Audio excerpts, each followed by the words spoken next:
Hello future doctors, कैसे हो आप सभी। उम्मीद करता हूं कि सब बहुत अच्छे होंगे। मैं हूं अमित, मेडिकल एडमिशन काउंसलर। स्वागत करता हूं आप सभी का आज की इस वीडियो में। दोस्तों, नीट काउंसलिंग के बारे में इस वीडियो में बात करेंगे। कैसे कम नंबरों में आप एक अच्छे मेडिकल कॉलेज में एडमिशन ले सकते हो।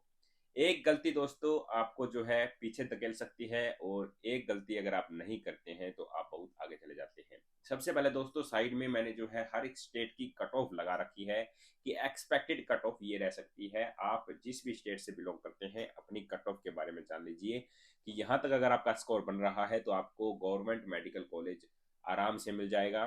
तो दोस्तों, ये देखने के बाद अब बात कर लेते हैं हम काउंसलिंग कैसे होती है। बिल्कुल इजी लैंग्वेज में मैं आपको 5 मिनट में सब कुछ समझा दूंगा।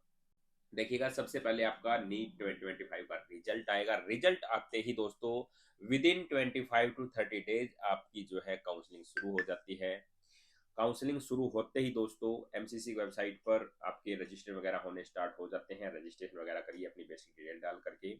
उसके बाद कुछ डॉक्यूमेंट्स आपको चाहिए होते हैं, जैसे नीट एडमिट कार्ड है, नीट स्कोर कार्ड है, 10th और 12th की सर्टिफिकेट और मार्कशीट है।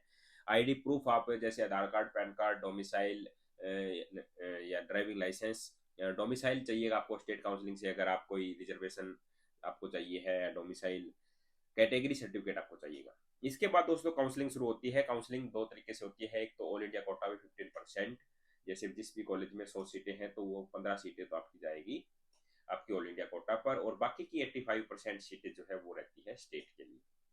तो ऑल इंडिया कोटा की और स्टेट की काउंसलिंग जो है दोस्तों वो साथ साथ चलती है। पहले ऑल इंडिया कोटा राउंड 1 होता है, उसके साथ ही स्टेट कोटा का राउंड 1 होता है।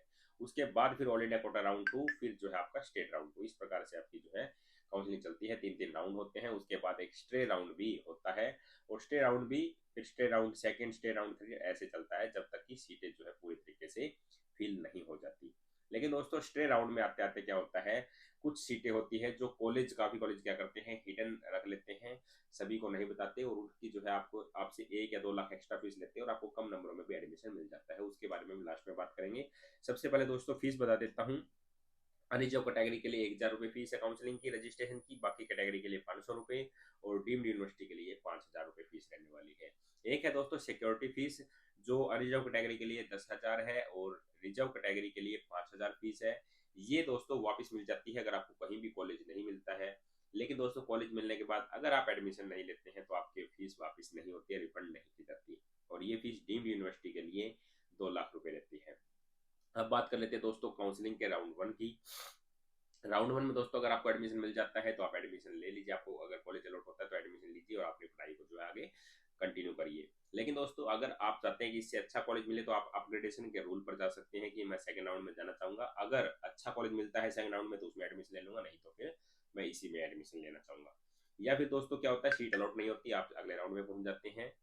इसके बाद दोस्तों राउंड आता है सेकंड। सेकंड राउंड में क्या करना होता है कि अगर आपको अपग्रेडेड कॉलेज मिल जाता है तो आप उसमें एडमिशन ले लीजिए।